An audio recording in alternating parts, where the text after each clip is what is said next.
Bien, este video va a ser un poco teórico, pero es que a veces la teoría es inevitable, así que vamos a ello. Ya vimos que a la vez va a ser un programar, a la vez va a ser un repaso. Programar con React es programar en JavaScript, pero React proporciona una sintaxis similar a la de HTML para describir su interfaz de usuario llamada JSX. Todo esto ya lo hemos visto, todo esto es un repaso. Al principio parece un poco extraño mezclar HTML con tu JavaScript, pero resulta que la comunidad es una gran ventaja. Ya vimos que cómodo es escribir JSX. Antes de ejecutar tu aplicación, el JSX necesita ser preprocesado para convertirlo en el JavaScript real que crea los elementos de tu interfaz de usuario. Esto ya lo vimos que lo logramos con Babel. Y una vez que tu código finalmente se ejecuta en el navegador u otro entorno, realmente ese JSX se reduce a JavaScript, concretamente a llamadas a react.createElement. Eso ya lo vimos, que a su vez se reduce a POJOS. Casi siempre se utiliza un paquete llamado Babel para compilar el código que escribes en el código que se ejecutará. Nada más acuérdate que debe de ir type text Babel y pues ya la importas todo muy bien. En este caso pues la estamos importando, pero ya cuando usemos npm y todo lo demás, pues es otro show.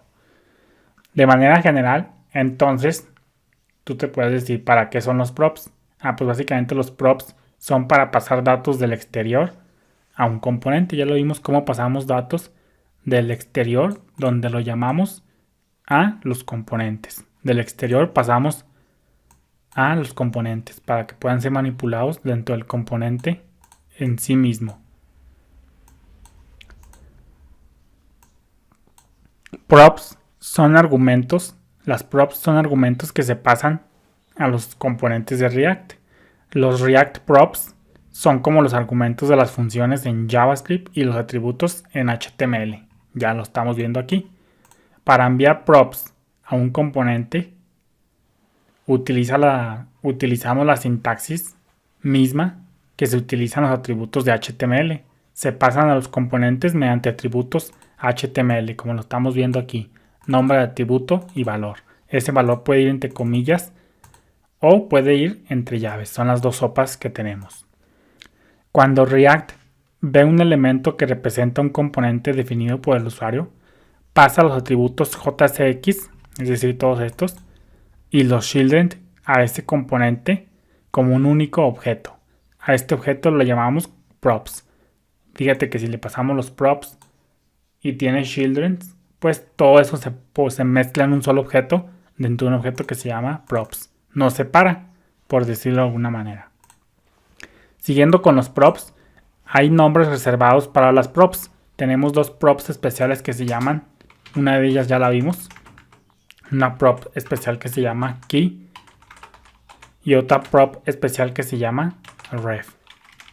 Key y ref son props especiales, reservadas por decirlo de alguna manera. Tienen un significado especial para React y no serán accesibles dentro de un componente más adelante. Key se utiliza, este prop key, se utiliza cuando se renderiza un array para decirle a React qué child es cuál es cuál. Eso ya lo vimos, por ejemplo, cuando retornamos más de un elemento. Vimos cómo le teníamos que poner un identificador único a cada elemento del arreglo para que supiera React cuál es cuál. Ref, este ya lo vamos a ver después, va a haber una sección dedicada a ello. Ref se utiliza como una alternativa no global a la prop ID que conocemos de HTML.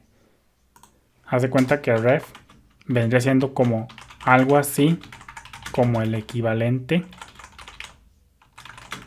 al atributo ID de HTML. Tú ya debes de saber lo que es el atributo ID de HTML.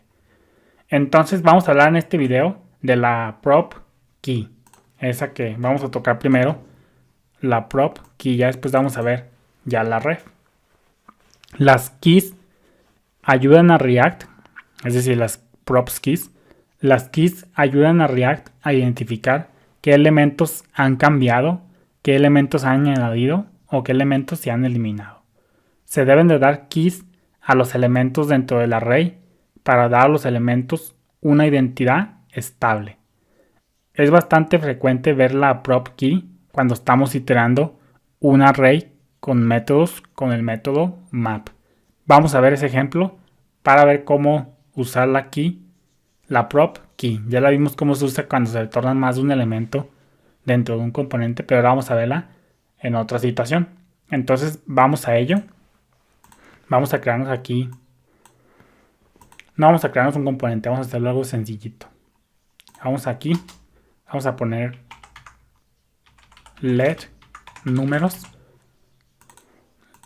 Y vamos a poner en este caso 1, 2, 3, 4 y 5. Vamos a hacer let doblados igual a numbers y vamos a usar el método map. Y le vamos a decir que para cada número que nos esté procesando en ese momento, tú ya debes de saber cómo funciona map. Number por 2.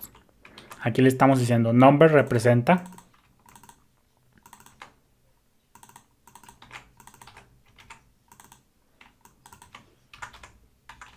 número representa el número actual siendo procesado en ese momento. En este caso, en la iteración primera va a ser 1, en la iteración 2 va a ser 2 y en la iteración 3 pues va a ser 3 y así sucesivamente. Entonces vamos a decir que nos duplique cada número. Duplica... No, sí, doblados. Es más correcto. Cada número lo vamos a multiplicar por 2. Vamos a hacer un log de doblados. A ver qué está pasando.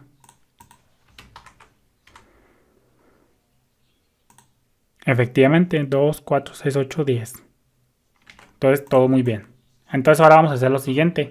En React, la transformación, esto ya es un ejemplo, vamos a ver las listas. Con esto, ya se está alargando un poco el video, pero vamos a ver una introducción a las listas de elementos. Esas de UL y LI que tú conoces de HTML. Aquí es un caso de uso donde se usan las prop keys. Bendiciones.